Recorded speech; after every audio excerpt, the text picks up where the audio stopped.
So friends, बिना किसी देरी के शुरू करते हैं आज के अपनी इस बेहतरीन वीडियो को। अगर आप भी अपनी इंग्लिश को इम्प्रूव करना चाहते हो तो इस वीडियो को एंड तक ज़रूर देखना। फ्रेंड्स, यहाँ पर इससे बता रही है कि जब मैं परीक्षा के लिए पढ़ाई कर रही थी तभी बिजली चली गई, यानी लाइट चली गई। तो बता रही है कि दुर्भाग्यवश जब मैं परीक्षा के लिए पढ़ाई कर रही थी तो बिजली चली गई। इंग्लिश में बोलेंगे unfortunately the power went out while I was studying for the exam. Unfortunately, the power went out while I was studying for the exams. यानी जब मैं एग्जाम्स के लिए तैयार पढ़ाई कर रही थी तभी लाइट चली गई। जैसे ही बिजली गई कमरे में अंधेरा हो गया। इंग्लिश में बोलेंगे the moment the electricity went of it became dark in the room. The moment the electricity went off, it became dark in the room. जैसे ही बिजली गई कमरे में अंधेरा हो गया। It became dark in the room. यहाँ पर बता रही है कि right after the power went of the room turned dark. इसका मतलब ये है कि राइट आफ्टर यानी बिजली जाने के एकदम बाद, right after the power went of, बिजली जाने के एकदम बाद द रूम टर्न्ड डार्क, जो कमरा था वो अंधेरा से भर गया, यानी उसमें अंधेरा हो गया। मैं अंधेरे में अपना फ़ोन ढूंढ रहा था ताकि फ्लैश लाइट जला सकूं। I was searching for my phone in the dark so I could turn on the flashlight.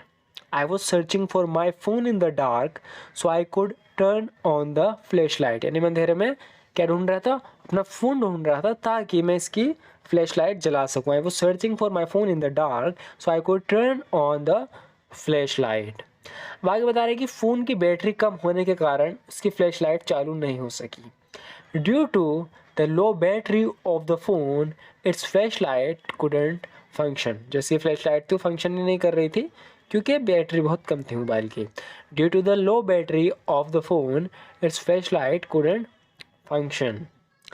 The phone's flashlight couldn't turn on का भी यूज़ कर सकते हैं कि the phone's flashlight couldn't turn on, यानी जो phone की flash light थी वो टर्न ऑन नहीं हुई बिकॉज इट्स बैटरी वॉज लो, क्योंकि इसकी बैटरी लो थी। जब मैं अपना फ़ोन ढूंढ रहा था तो मुझे कुछ मोमबत्ती मिली थी। अब आगे बता रहा है कि when I was looking for my phone I came across some candles. तो कम अक्रॉस, अचानक से कोई चीज़ मिल जाना है, अचानक से किसी इंसान से मिल जाना, उसके लिए हम कम अक्रॉस का यूज़ करेंगे। कुछ ढूंढ रहे हैं, कोई चीज़ अचानक से मिल गई, उसके लिए भी कम अक्रॉस का। तो बता रहे हैं कि When I was looking for my phone, जब मैं अपना फ़ोन ढूंढ रहा था, I came across some candles, तो मुझे कुछ कैंडल्स मिली, यानी मोमबत्ती मिली। ऐसे बोल सकते हो कि while I was searching for my phone, I found some candles. जब मैं सर्चिंग कर रहा था अपने फ़ोन की, यानी फ़ोन ढूंढ रहा था, I found some candles, तो मुझे कुछ मोमबत्ती मिली। आगे बता रहा है कि मैंने मोमबत्ती जलाई और पढ़ना शुरू किया। I lit a candle and started studying. I lit a candle and started studying. यानी मैंने मोमबत्ती जलाई और पढ़ना शुरू किया। आप ऐसे भी कह सकते हो कि I started studying after lighting a candle. I started studying after lighting a candle. यानी कैंडल जलाने के बाद मैंने पढ़ना शुरू किया। मोमबत्ती की रोशनी कम थी फिर भी मैं पढ़ता रहा, यानी कोई चीज़ था उसके बावजूद में फिर भी, इसके लिए हम नेवर द लेस का यूज़ करेंगे। The candle light was dim, जो कैंडल की लाइट थी वो डीम थी, रोशनी उसकी कम थी। नेवर द लेस, फिर भी। आई कंटिन्यूड टू स्टडी, फिर मैंने पढ़ना जारी रखा। The candle light was dim, nevertheless I continued to study. मोमबत्ती की रोशनी कम थी फिर भी मैं पढ़ता रहा। Despite the limited brightness of the candle, इस तरीके से भी कह सकते हैं कि despite the limited brightness of candle I kept on studying या रीडिंग। बावजूद इसके कि लाइट कम थी, रोशनी कम थी, मैं पढ़ता रहा। मैं सोच रहा था कि बिजली कब आएगी।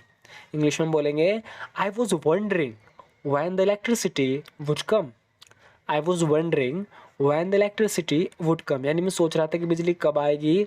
I was wondering when the electricity would come, मैं सोच रहा था कि बिजली कब आएगी, यानी कि इस तरीके से भी कह सकते हैं कि आई wandered how long the power outage would last. ये जो बिजली चली गई ये कब तक रुके, कब तक ऐसा रहेगा, इसके बारे में मैं सोच रहा था, विचार कर रहा था। आई wandered how long the power outage would last. हालांकि मेरे पास लैपटॉप है लेकिन चल नहीं रहा।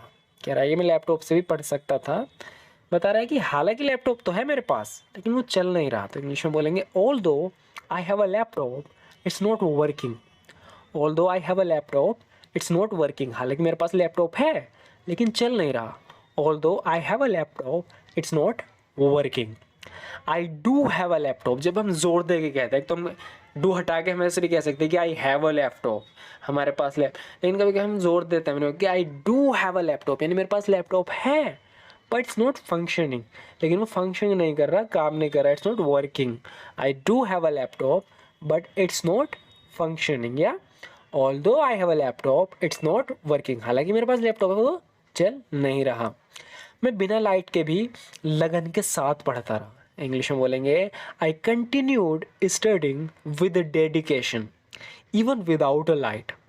I continued studying with dedication even without a light, मैं बिना लाइट के भी लगन के साथ पढ़ता रहा। घंटे बीत गए लेकिन मैं दृढ़ रहा। कह रहा है कि the hours past but I remained determined, यानी मैं डिटरमाइंड रहा, लगा रहा, मैं घंटों बीत गए। The hours past but I remained determined. आखिरकार बिजली आ गई लेकिन तब तक बहुत देर हो चुकी थी।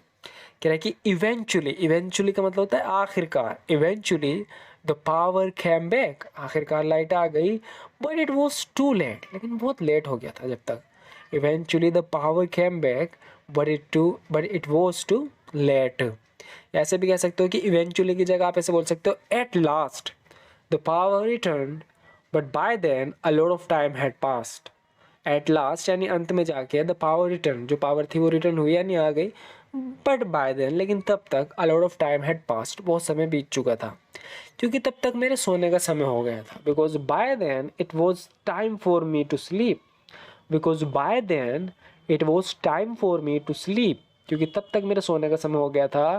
Because by then it was time for me to sleep. जैसे ही बिजली आई मैंने मोमबत्ती बुझा दी। अब बुझाने के लिए मैंने पिछली वीडियो में बताया है, पुट आउट फ्रेजल वर्ब का हम यूज़ करते हैं। हम बोलेंगे as soon as the electricity came I put out the candle, मैंने कैंडल को क्या कर दिया, पुट आउट कर दिया, यानी आग उसकी बुझा दी। As soon as the electricity came I put out the candle, बिजली आते ही मैंने मोमबत्ती बुझा दी। जैसे ही बिजली आई मैंने मोमबत्ती बुझा दी। The moment the power return I put out the candle, तो बुझाने के लिए हम पुट आउट फ्रेजल वर्ब का यूज़ कर सकते हो। आप इस एग्जांपल से भी समझ सकते हो। यहाँ पर ये किससे कह रहा है कि सोने से पहले आग बुझा देना। किसी ने आग जला रखी है, ठंड बहुत ज़्यादा हो रही है, तो उससे कह रहा है कि put out the fire before going to bed, तो बुझाने के लिए हम पुट आउट का यूज़ करते हैं। मोमबत्ती बुझाना, आग बुझाना, put out the fire before going to bed, यानी सोने से पहले आग बुझा देना। सो फ्रेंड्स, आज की वीडियो में बस इतना ही। आपको वीडियो कैसी लगी ज़रूर बताना, वीडियो अच्छी लगी तो लाइक ज़रूर कर देना। And thank you so much for watching this video friends.